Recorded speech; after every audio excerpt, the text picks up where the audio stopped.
Hey, everybody. Welcome back to another episode of Built Like This podcast. I'm your host, Maxine, on episode 341. I know you're saying, when is she getting rid of these braids? Never. It's like, I'm giving it one more week, and then I am going to do a new style, a new do. I already have that planned and in the works. And one thing about me now, I will pay extra for ease and convenience. So I am thinking about scheduling to go back to the African hair braiding salon that I go to have them remove my braids. Instead of me usually just doing it on my own, I'll pay that. I think it's like $30 or $40. I'll just pay that money. But my only thing is that always gets me a little uneasy about having someone else, especially like, yes, they're stylists, but sometimes people who have scissors and they're playing with your hair, they like to be scissor happy, and it's like a jealousy spirit. I don't know. I don't want to put that on it, but that's been a thing that I've experienced in my childhood where whoever was doing my hair, whether it's an actual hairstylist who I've gone to many times before, is like, "Hey, I noticed you cut extra inches than you needed to, and you didn't give me a heads up." So, thankfully, with my hairstylist, like with my natural hairstylist, aside from my braid stylist, she always lets me know this is how much she thinks I should have cut. And if you're okay with it, I'll cut it, type of thing, and she'll explain why. Like, she always gives a heads up. But some people, I'm just saying, like growing up, it was always just kind of like, oh, you got long hair. I'm gonna make sure I cut your hair. It's just like a jealousy thing. And look, women know what I am saying here. So anyway, that's just the thing. Like, oh, I don't want them to cut off too much, because I definitely have some new growth. Look out, shout out to my roots. Anyway, let's get into this episode here. All right, Pastor Keon. Pastor Keon Henderson. Or should I say Pastor Keon Henderson O'Neill? Because he is now married to Shawnee O'Neill, who's taking his last name. But I'm just being funny here because she's obviously the one in the relationship, in the marriage, who is of a higher financial bracket. And that's primarily because of who's her ex-husband. Shawnee O'Neill was married to Shaquille O'Neal, famous basketball player, legendary status, and he is of bank, like he has money. So the deal was, if and when she would remarry post their divorce, he would no longer be liable to pay her alimony. So she would not get any type of extra money that she was getting prior to her now married to Pastor Keon. So people are like joking, oh, I don't know if I would marry again. I'll just let my husband know that, look, this is a spiritual wedding, it's a spiritual marriage. And just, do you want this $50,000 check every month? All right. So shut the just make do with what we have, type of thing. But Shawnee claims she's never been in love before, and Keon just makes her feel so loved and yada yada yada. So she just said, "F it, Shaq. I'm gonna marry him, and I don't need your money anymore." And let me not say too much about that in the sense of her seeming like a gold digger or anything, because Shawnee Henderson now has made a name for herself outside of being Shaq's wife. She has made a name for herself business wise.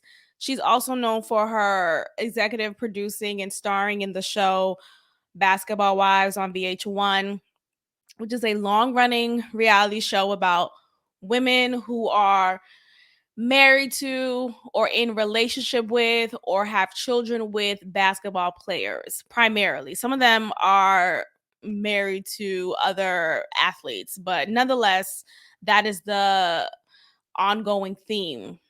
But what's funny is a lot of them are not wives, if not any. I think only one. Is it Brooke? Yeah, I think it's her.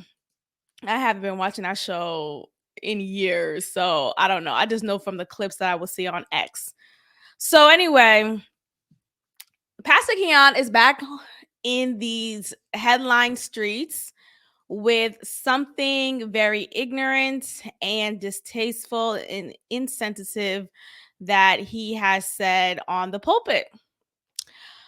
I'm going to play it in a moment, but I want to track back to what he said a while ago. I forgot why he felt the need to talk about it, what was going on in our society at that time, but he referenced Haiti in a previous sermon some time ago, not too long ago, but it had to have been at least two years ago, maybe a year and a half ago.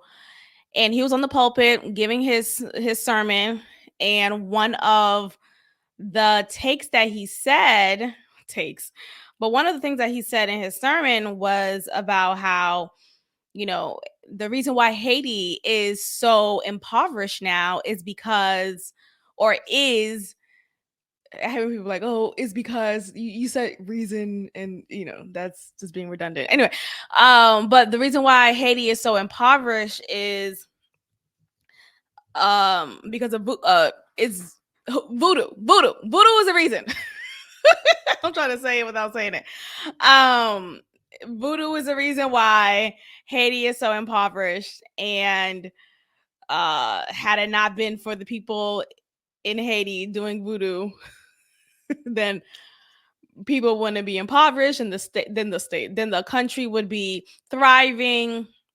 When in all actuality, that is a conspiracy theory. Some people do believe that, though. Some people do believe that. I don't think Keon is not. I don't think there's actual videos of other people who share the same sentiment. This other guy, who is a white man, actually has been saying that same rhetoric for years, and believe that it is due to a spiritual binding, a spiritual just binding that was done and accomplished years ago that led to Haiti's demise. Now, if you know the history of how Haiti revolted successfully from slavery, there was voodoo involved in that, right? It was like that's true. That is a part of the history of the revolution and how that came to be. I forgot the name of their it's called, basically, a group of people during the time went to the forest and decided to just bring together their energy and call on different entities to be empowered with the strength and the strategy or whatever else to fight against the spiritual warfare as well as the physical one. Black hold on, Black Kamen. Oh Lord, hold on. Let me see if I can find it. If it'll just pop up. Yeah, see, I'm right. I'm just saying it. Boy, yeah, it's Black Kamen. Yeah, I was right. Look at me. I knew it. I am Haitian. I am. Okay, yeah. So it's Black Kamen. That's how you say it in French. What is it in English? But let me just say this. So Black Kamen was the site of the first major meeting of enslaved Blacks, during which the first major slave insurrection of the Haitian Revolution was planned.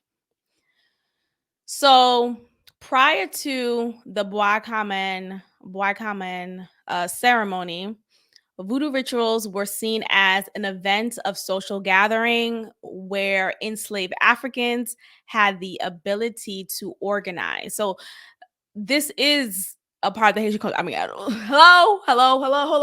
But I'll get back to Pastor Keon, because though there is evidence and historical fact that supports that Haitian people, some, not everyone, right? But at that time, especially, use voodoo rituals to accomplish a goal, especially a goal as has high stakes as revolting from slavery. That does not mean that is the reason why Haiti is the impoverished country that it is. If you look at it from just the standpoint of who has been bleeding financially Haiti for many years, that is France. And still to this day, Haiti is indebted to France. They had to buy their slavery or buy their freedom from France. And to this day, they're still buying that. And when you also have the imperialization of the Clintons, the Clinton family, just America imperialism, all of that takes an impact financially, a financial toll upon the country. But anyway, let me just get to this quick history. So these meetings and opportunities to organize were considered harmless by white slave owners. Therefore, they were permitted.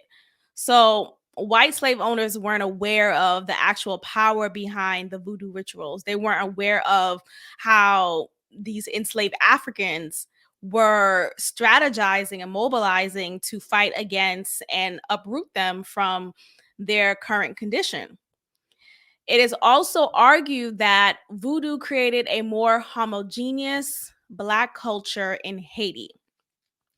On the night of August 14th, 1791, representative slaves from nearby plantations gathered to participate in a secret ceremony conducted in the woods by nearby Le Cap.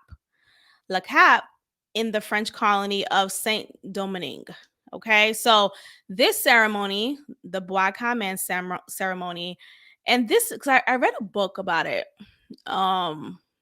Yeah, so Bois means wood, Camin means gator. That's what it says. I don't know what that really means though, but basically the gathering in the woods. They gathered in the woods to have this ceremony, and it was presided over by Dutty Boukman, who was a prominent enslaved African leader, and Cecile Fatima, who was a mambo, so basically the female version of a voodoo. Yeah, she was a voodoo priestess. Yeah. So, and Boukman was also a Hugan, who is just another word for a voodoo priest. Yeah. So basically, this was all done prior to their successful uprisal. And it worked, right? It worked. I mean, it worked amongst many things, but it definitely worked. But I don't feel like pushing out this narrative of, oh, well, the reason why they are what, the Haiti is where it is due to voodoo. I feel like that's a cheap argument to have. And I feel like it takes away from the responsibility of France being the bloodsuckers of Haiti's finances over decades. I mean, more than decades, right? I think that is unfair. But let me go ahead and play that clip first, and then I'll get into what he said as of recent. Okay, so again, this is Pastor Keon Henderson. He is a pastor of his mega church called Lighthouse in Houston, Texas. I say this with all due respect. Haiti is one of the poorest countries in the world. In fact, they say it is the poorest country in the Western Hemisphere. Have you ever wondered how in the world can Haiti share an island with the Dominican Republic? And you can go to the DR and turn up and go 70 miles in one direction and see a place where people are still dying from E. coli. Well, I'll tell you why, because in the 1700s, when the African slaves came to the island of Haiti and they introduced an idea called voodoo. And so we look at Haiti and we ask, why is it one of the poorest countries in the world? It is not because it is full of ignorant black people. They are as smart and as intelligent as you are, but there is a spirit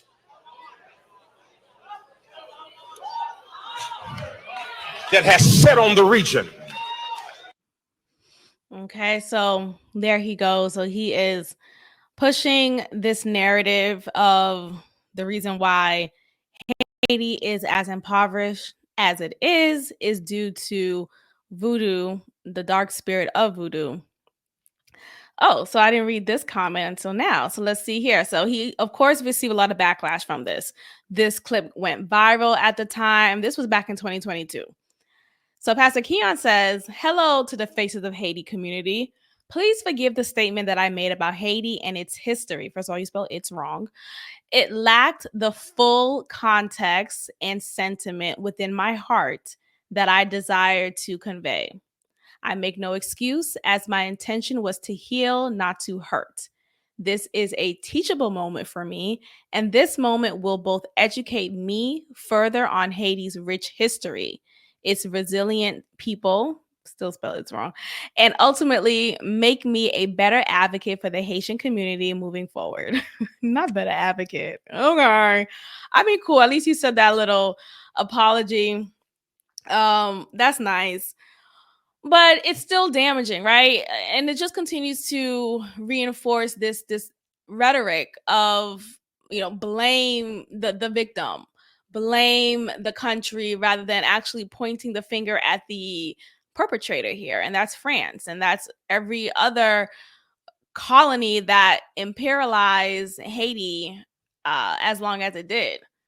So I guess this slave-minded someone said, this is the type of slave-minded idiot that Harriet Tubman had to leave behind. That's hilarious. Yeah, it is a lot of pure ignorance here. Someone says here, smug Christians acting like Christianity isn't the exact same thing as voodoo, Scientology. And look, and that's another thing. I think there's a lot of ignorance when it comes to voodoo and just energy, and anything that is not of the Christianity ideology or religion, right? It's seen as just dark. And yes, there are energies that can be optimized for dark purposes, but I think that we fail to recognize that we are living in a spiritual warfare as much as it is a physical warfare. And it's probably more spiritual than it is physical. So I say all that to say, when we pray, for example, that's also us recognizing that we have to speak into the spiritual realm for us to work through our physical circumstances. So what the Haitians did during that time is the same thing that we do today. Is the same. We pray, we go in a closet today, right? A lot of Christians, they go in a closet, they make it known what they want God to hear our intentions of. They write it down. They do rituals. Like, we all do rituals in our own way.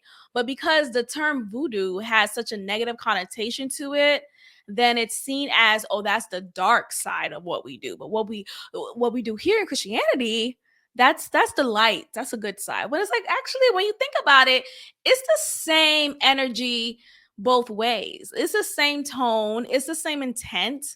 You are praying, you are tapping into your spirituality through whatever practice you do, whatever vehicle you do it in. You're still tapping into your spiritual self to conquer whatever spiritual warfare you are battling with, to hopefully manifest itself into the physical realm.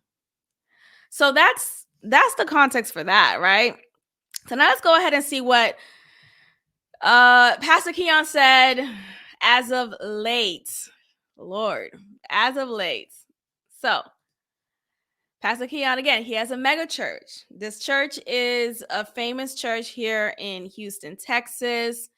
And because he is now married to Shawnee O'Neal, he has more of a spotlight on him. He has more popularity around him. They actually had a reality show together prior to them getting married, as they were like about to tie the knot.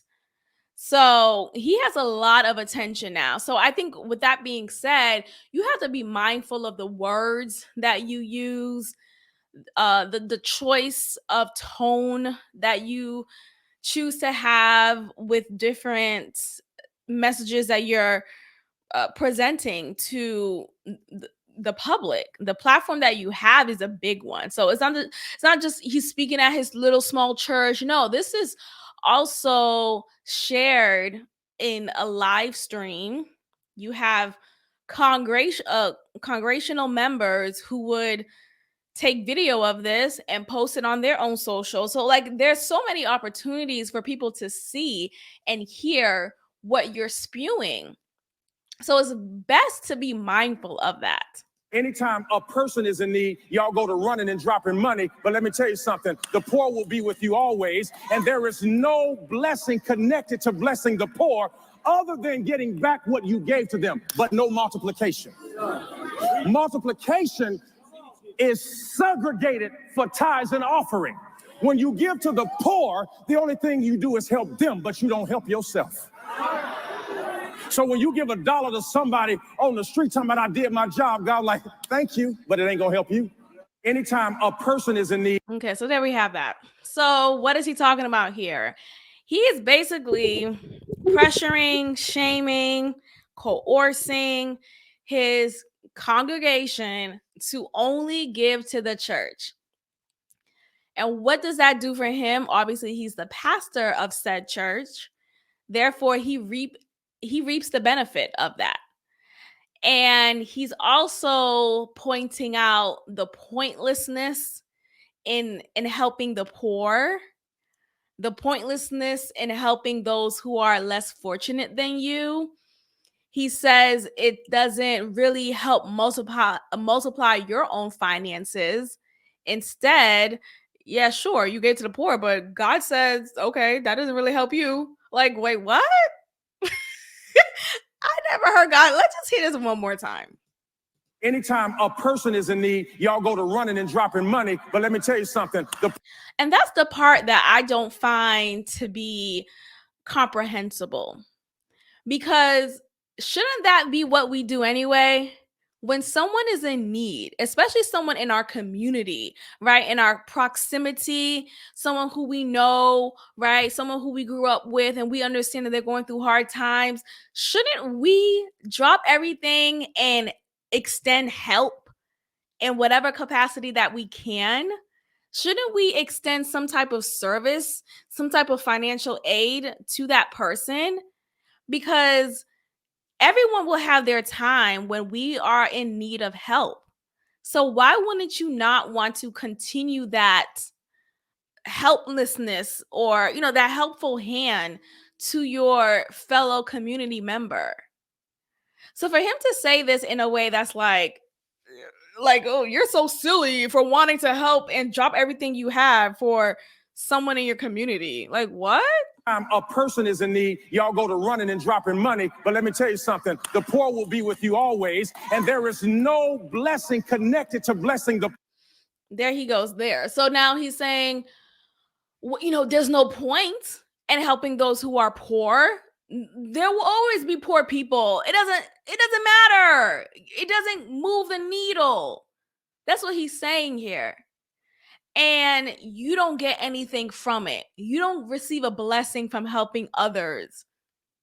That's wild to me. That is so inaccurate. That is so inaccurate. It's such a false teaching. And for him to be on this pulpit, for him to have this responsibility as a pastor and to spew this mess is quite disgusting. Poor, other than getting back what you gave to them, but no multiplication. Multiplication is segregated for tithes and offering. When you give to the poor, the only thing you do is help them, but you don't help yourself. So when you give $1 to somebody on the street talking about I did my job, God like, thank you, but it ain't gonna help you. Anytime And that's the thing. So now when we give to others, we always have to keep in mind, how can we benefit from that? What about just giving with a giving heart? What about just giving with a selflessness? Instead, you're giving because, oh, I could be multiplied from this. I could get something that's multiplied from this. Let's go on and see all the other examples of Pastor Keon just sounding a damn fool. God gave me a vision, and he said we can do it in 21 days. So here, the context here is, so when, was it during Hurricane Beryl or another hurricane? One of the recent hurricanes that took place this year in Houston, Texas, it impacted the church's building, and it led to some roofing issues. And it was, of course, a toll on them financially. So he's giving out these videos at the time. I don't know what was the outcome from it. I don't know if he actually got what he was requesting. He never delivered a video update on it. But this is him talking about the message that God gave him, allegedly. God gave me a vision, and he said we can do it in 21 days. I'm asking 2,100 people to give $2,100 in the next 21 days. God gave me a vision. Okay, so now 21 people, $2,100. Just, that's it. No big deal. Just 21 of y'all. Not everyone in here, just 21 of y'all. It was what God had given me. What I forgot to do, that I'm going to do right now, is remind myself that everybody doesn't have $2,100. Really, Sherlock? Really? People don't even have a steady $1,000 in their emergency fund. And you mean to tell me you expect people to just hand you $2,100? That's why you have insurance. That's why you have insurance. Like, what are we talking about? Why do you need to set up a GoFundMe? Isn't that the whole point of insurance? And the Lord convicted me on that. And I went back and I prayed about it. And I want to apologize for not offering an opportunity for people who don't have it like that. He's quick with an apology, huh? Everybody doesn't have $2,100. The Lord said, but somebody has $21. All right. So now instead of 2,100, let me go get that 20 in the next 21. Let me go get that 21. No. Shout out to Kirk Franklin. Let's hear from him. I do think that there is a responsibility that when your lifestyle is contingent upon the giving of individuals that are spending their last dollars, it's because they are believing that this is a direct access and source to God's blessings on their life. I think that there is a responsibility of what you do with that money and how you live in front of people. So I do want to say that there is some justification of people wanting to know where the money goes and your accountability with it. And there we have that. So exactly what Kirk Franklin says. Days. We should know. God gave me a vision. It was we get okay, Keon. It was what God had given me. Hold on, let me try to pause it. What I forgot. There we go. To do. I just want to know, was there an update? Because do right now. Lord. Okay, there we have it. I don't think there was an update, but I want to hear from this guy here because I listened to him earlier and he nailed it. A false prophet is one who God has not sent, who's proclaiming a message that has not come from God or his son, whose words fall to the floor, and who is more concerned about enriching themselves or for false teaching at the expense of the people they are fleecing. And America is full of false prophets, men and females. They preach every Sunday. They do conferences and write books. And because we are biblically illiterate, we cannot discern lies when it's coming across pulpits. A false prophet is one who... I don't know who he is, but he just nailed it. He said the truth right here. And there we have it. False prophets, man. We have to be able to decipher whom is whom. And that's what it is. Unfortunately, These people, they look very much for the Lord, and they get convicted pretty well. But it's unfortunate that they lack a level of discernment. It's unfortunate that they lack sensitivity. It's just a lot. It's a lot. So, anyway, God bless them. At this point, it is what it is. Let's move forward. So, speaking of a lot, Barack Obama is saying, black men, you ain't shit. Black men, you ain't shit. That's what Barack Obama is saying here. Why is Barack Obama saying this, you may ask? Because apparently the black men population, the demographic of black men, the majority of them are not in support of Kamala Harris. And it shows in the polls. It shows in the polls. I said it shows in the polls. And shout out to black men. Shout out to black men. Anyway, especially Chicago in black men. Hold it down. So Barack Obama spoke somewhere in Chicago to a room filled with black men who, of course, were acquiescing to what he was saying. No one objected. At least it wasn't captured in video. And in this video, in this moment here, he is basically lecturing black men and saying, this is disrespectful. If you don't vote for Kamala Harris, that means you don't support black women. Okay.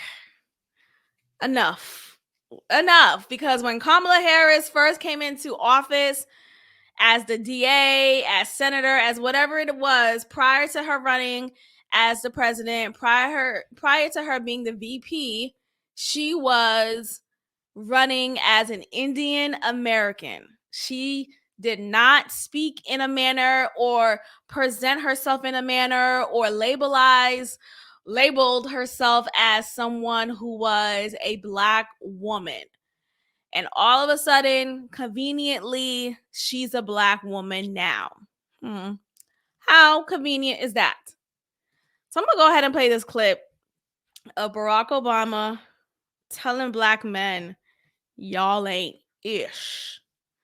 Let's go ahead and take a listen. Is that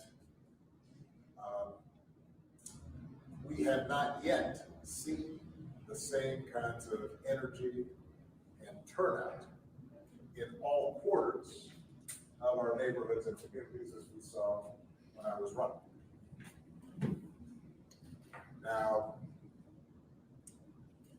I also want to say that seems to be more pronounced with the brothers. So if you don't mind, just for a second, I'm going to speak to y'all directly. He said more pronounced with the brothers. All right. And say that when you have a choice that is this clear, when on the one hand you have somebody who grew up like you, knows you. No, she didn't. Grew up like you, knows you.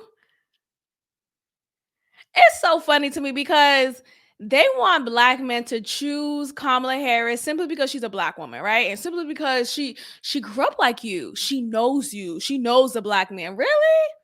Because she didn't choose a black man to marry. Her husband is a white man. So this idea of, she's one of us. No, she's not. Went to college with you. Oh gosh, that one little picture of her with an AKA bubble jacket on. Suddenly she's the blackest woman ever. Girl, bye. White people go to HBCUs too. Understands the struggles and pain. But Kamala Harris grew up in a middle-class family. And joy that comes from those experiences. He's had to work harder and do more and overcome and achieves the second highest office in the land. I know there's more to it, but that's pretty much it. This got a lot of backlash instantly. So someone said here, not him, who also did not grow up like us, reprimanding actual ADOs, ADOS about why they're not enthusiastic about voting for an Indian lady. The audacity. Someone said, girl. But there's so many videos of Black men posting why they are not voting for Kamala Harris. Let me play a few of them because, Lord, it is so funny. Let's see if I can find one real quick. Okay, that's just one guy. So this message is for Barack Obama, Magic Johnson, and all the brothers, Luke Campbell, and all the brothers that they're sending to beat down Black men who are woken up and decided to see other options other than 60 years of failure from one party, and that's the Democratic Party. Exactly. I'm going to be respectful because a lot of these men I admire. I really do admire you for all you've done and all your achievements. But at the same time, my admiration of you is not more important than my family thriving. That can we speak about? I love how he placed that together. My admiration for you does not outweigh, it does not overexceed how I perceive my family to thrive or the opportunity for my family to thrive.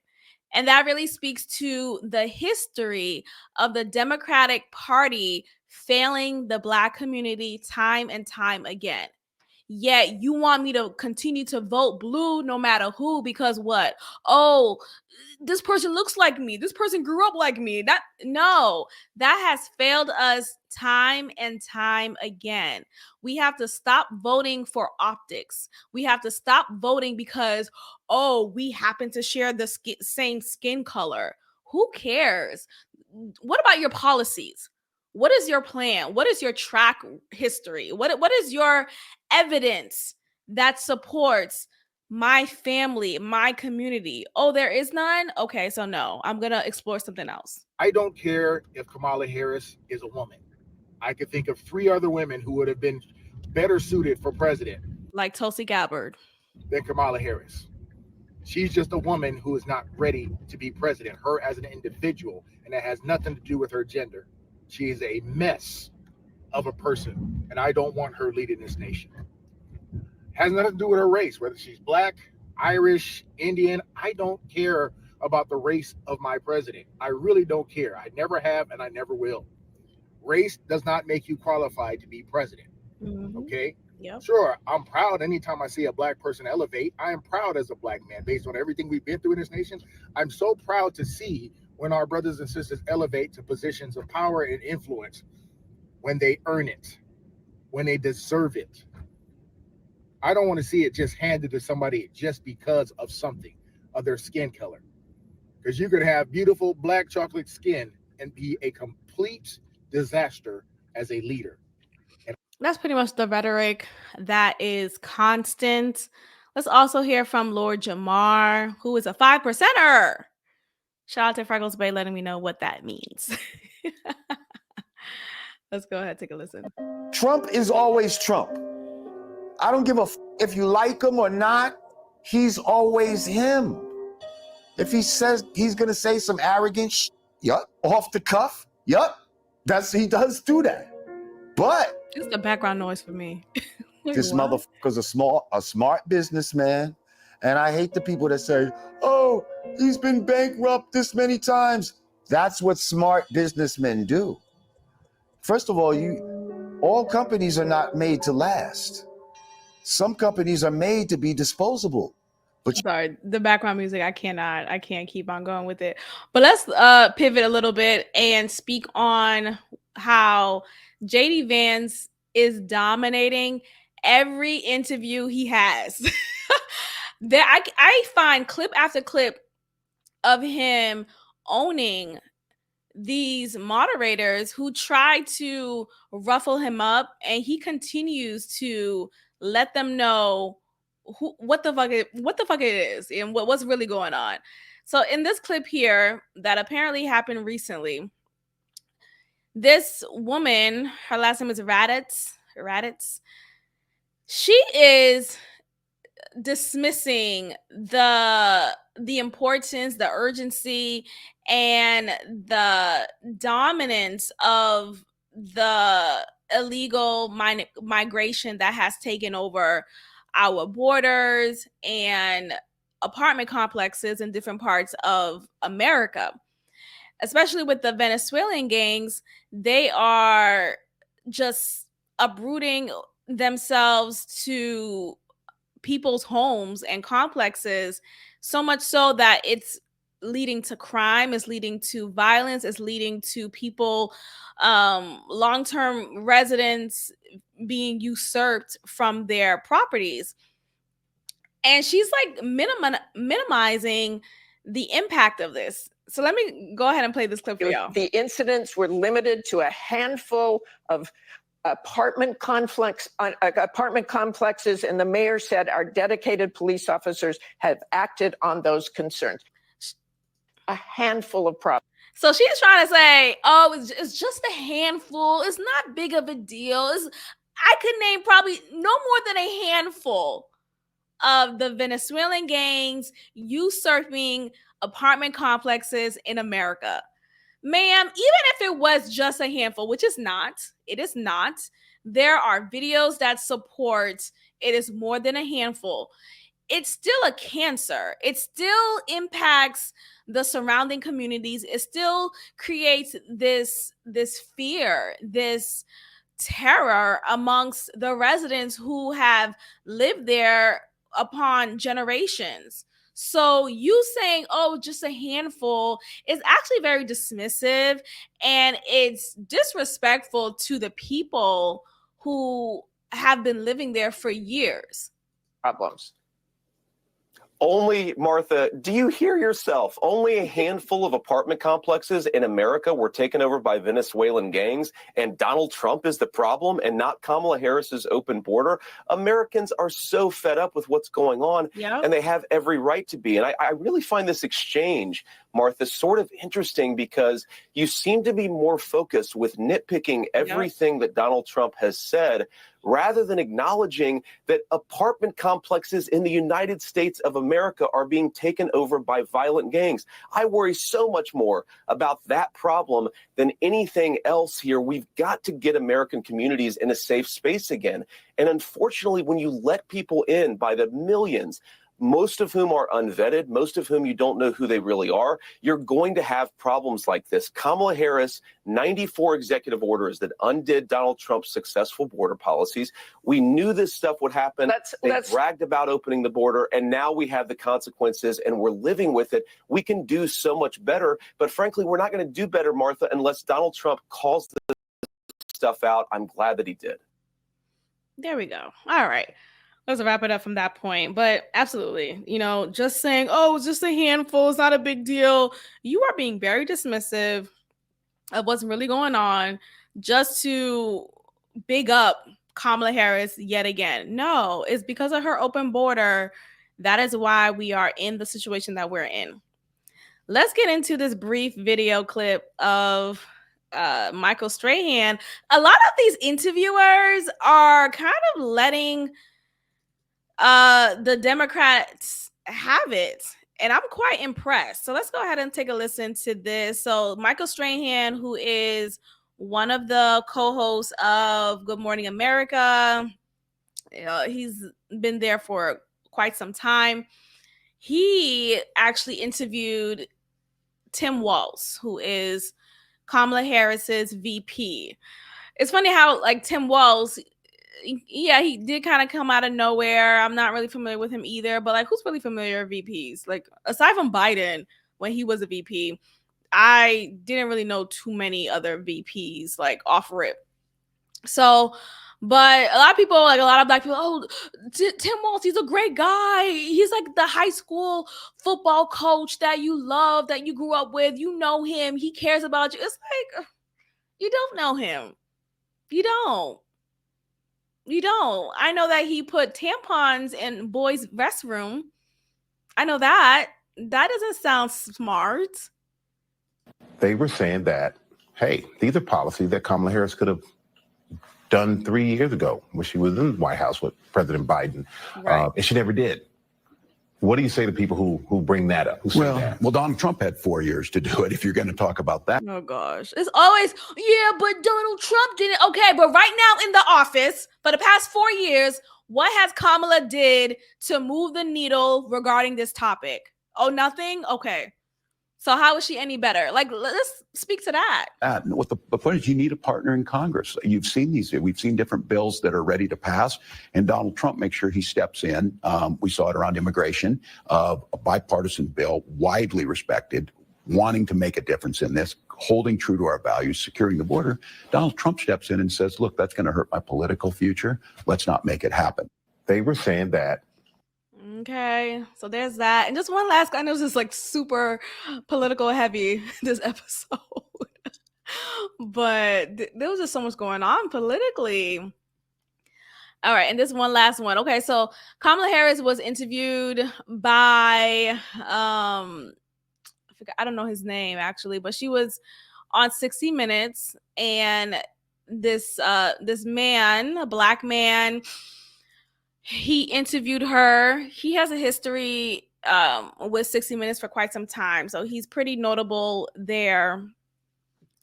And I believe he's a FBA. So that's I'm just saying that to build the context here. But anyway, he's speaking to her about policies and just stuff that we do care about. And apparently her response was just so ridiculous that people had to edit it. The editors of 60 Minutes eventually re-edited the interview after seeing the backlash, which is crazy. Like, how do they do that so quickly? But anyway, it seems that Prime Minister Netanyahu. But it seems that Prime Minister Netanyahu is not listening. Well, Bill, the work that we have done has resulted in a number of movements in that region by Israel that were very much prompted by or a result of many things, including our advocacy for what needs to happen in the region. But it seems that Prime Minister Netanyahu is not listening. We're not going to stop pursuing what is necessary for the United States to be clear about where we stand on the need for this war to end. But it seems... Okay, well, that's not the one I wanted to watch. There's another one. There's so many, apparently. Sorry, there was this fly. Not a fly, but I don't know, a little moth-looking baby type fly. Let's see if I can find it. But it's a video of her not being able to articulate well enough exactly how she plans on getting some money ran by Congress. Let's see if I can find it. Oh my gosh, SNL did a funny ass job going in on Kamala Harris. Anyway, I don't feel like looking for any more. I'm over it. My attention span is like, I came across this other video. A lot of these things I reposted on my X account, formerly known as Twitter. Let's take another listen of how JD Vance still conquers any interview. There is a housing crisis is that not enough houses have been built. And that we have 25 million people who shouldn't be here. Well, I mean, this is the thing. I think it's both. I know you do. I don't think that many people who look into this agree with you, but about a third of the construction workforce in this country is Hispanic. Of those, a large proportion are undocumented. So how do you propose to build all the housing necessary that we need in this country by removing all the people who are working in construction? Well, I think it's a fair question because we know that back in the 1960s, when we had very low levels of illegal immigration, Americans didn't buy houses, didn't build houses, but of course they did. And I'm being sarcastic, of course, in service of a point, Lulu. The assumption that because a large number of home builders now are using undocumented labor, that's the only way to build homes, I think again The country is betrays much a bigger. The fundamental. need is much bigger. I mean, I'm not arguing in favor of illegal immigration. I'm asking how you would deal with the knock-on effect of your proposal to remove millions of people who work in a critical part of the economy. Well, I think that what you would do is you would take, let's say, for example, the 7 million prime age men who have dropped out of the labor force, and you have a smaller number of women, but still millions of women prime age who have dropped out of the labor force. You absolutely could re-engage folks into the American labor market. This is, I think, To work in construction? Of course you could. Yeah. I mean, the unemployment rate is 4.1%. Most people who unemployment rate, Lulu, this is important. But most people who don't work can't work in the regular economy. They're in the military, their parents, they're sick, they're old. They might not. No, that's not true. Most people don't work. No, that's not everyone's story. A lot of people who don't work because they don't have opportunities available to do so. So what JD Vance is saying, if we could re-engage American people to want to work in construction, right? We create incentives to want to make them want to work in construction. Of course they would. Like, why is that only exclusive to undocumented people? Like the sense of that argument that she's trying to make, yeah, but like if we deport all the illegals, who's gonna clean the houses? Who's gonna build the homes? Like, girl, there are capable people here in America who are willing and able to do so. You just have to create a system in place to engage them into that field. Like, why are we only looking at it as something that only Mexicans do?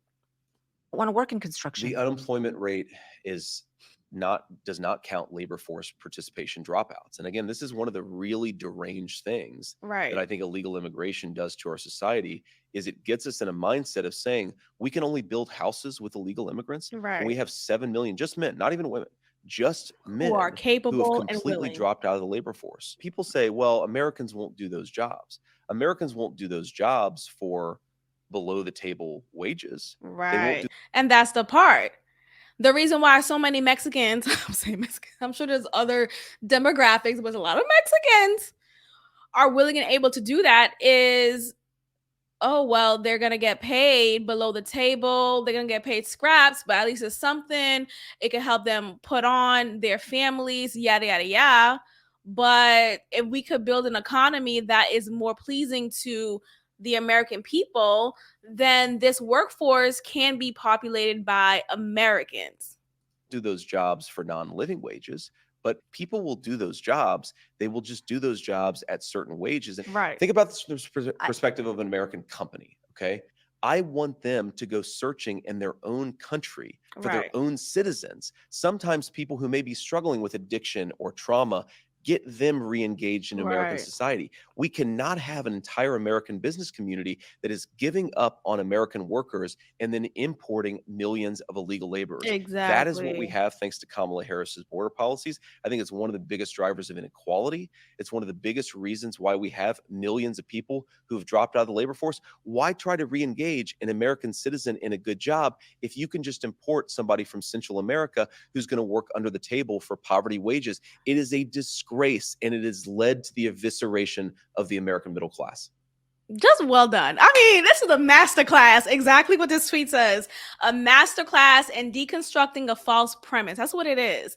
JD Vance did a masterful job here. Okay. Why are we pleasing more illegal immigrants to work below the table, work poverty rate wages, when we could actually create a system that is beneficial for American citizens to be more engaged in that field? Like, why are we like, it's like we're ignoring the people who are actually here just so we could cheapen out our finances and give dirt to whoever wants to work. Like, you see what I'm saying? It's just so disrespectful to the people who are actually here, who want to work, who want to re-engage into society, those who maybe are recently released from prison. They are looking for opportunities to build their credit, to build their wealth. And I think construction is a great place for that to happen. All right, ladies and gentlemen, that is all for today's episode. Thank you so much for tuning in. Make sure you are supporting this podcast in a variety of different ways. So that includes subscribing on Apple Podcasts, Spotify, and YouTube. Be sure to also follow Built Like This Podcast on Instagram, spelled just like that, Built Like This Podcast. And that is all for today. I will check in with you all next time. Peace.